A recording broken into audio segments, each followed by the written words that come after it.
Now, Glasgow and Edinburgh are among 10 UK cities to have had 4G mobile phone signals switched on today.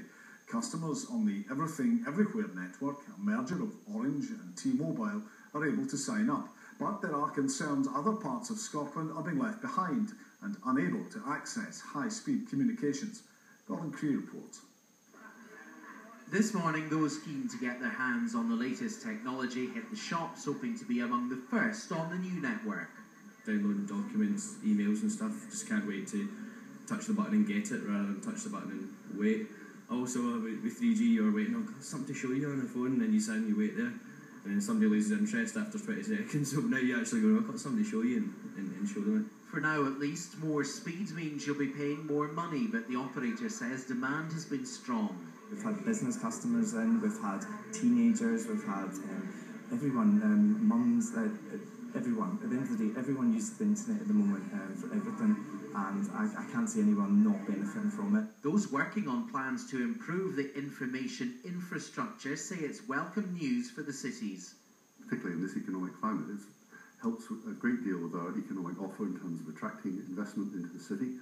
I think it also helps with visitors coming to the city in terms of the availability of their connections through their mobile phone to the wider digital world. While the two cities benefit from quicker speeds, much of Scotland struggles for a 3G signal, and in some places any mobile connection is patchy. Rural areas are furthest away from services and have greatest need for good communications. What we really need is the commercial providers to have obligations put upon them so that rural services are improved in line with urban ones. The mobile networks say the new service should be available to 98% of the population in the next 2 years. In the meantime, it seems Scotland's digital divide will only get wider. Well, earlier we sought the views of Nate Langson, editor of the technology website wired.co.uk. So Nate, what exactly is 4G? 4G is the next generation of mobile data network services. So people are generally familiar with 3G, which has been around for a few years, and that's what people use to access the internet and to send email on their phone and Twitter, Facebook, things like that. And 4G is basically a much faster version of that. And how will people notice the difference? How much faster will it be? Well, depending on where you are and how strong your signal is, it could be anything up to about 5 times faster than what people have now. You'll notice that less, I think, if you're just sending an email, but when it comes to downloading photographs or loading big websites or downloading songs from services like iTunes and the like, people will definitely notice that it's a big improvement over what they have generally today. We had one person who'd bought one of their phones, and they were talking about, well, it's instead of me saying, here, I've got something to show you, wait a minute, it's a case of, here, I've got something to show you, and it's there straight away. Is that at its most basic level how it will be? It depends what it is they're showing you. If it's one word in an email, then it'll probably be about the same. But if what they want to show you is a fairly long video on YouTube, then it won't necessarily be instant, but it will certainly be faster than it is now. So people may still want to allow a few seconds if it's a very long clip. But you have some concerns about the initial launch, I understand. I do.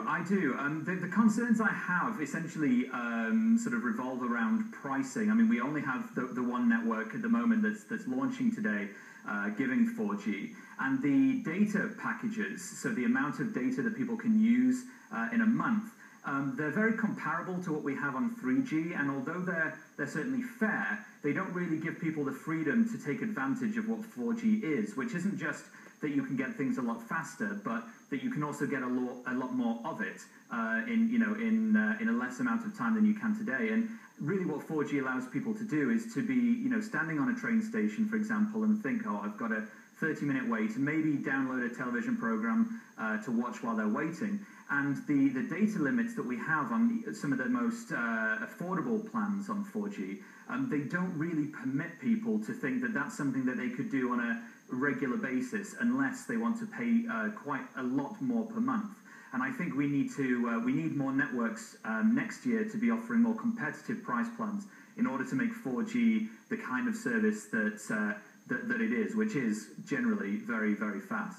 4G is available in Glasgow and Edinburgh in Scottish terms, but there are large swathes of Scotland that don't even have 3G yet.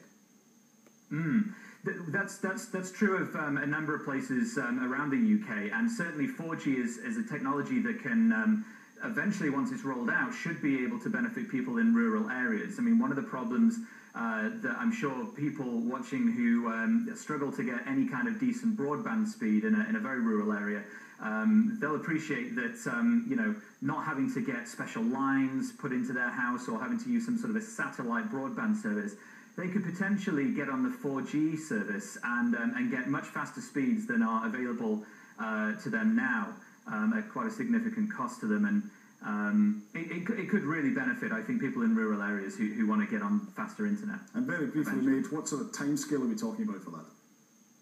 Well, I know that the company that launched today is hoping to have 98% of the UK covered, I think, by the end of 2014, which, although that sounds like a long way away when we're still in October 2012, they will be rolling this out over the course of 2013, and so more and more areas should get access to it with every passing month, and hopefully by maybe mid to late next year, it should be fairly accessible to the majority of the UK. Nate, thank you. Thank you.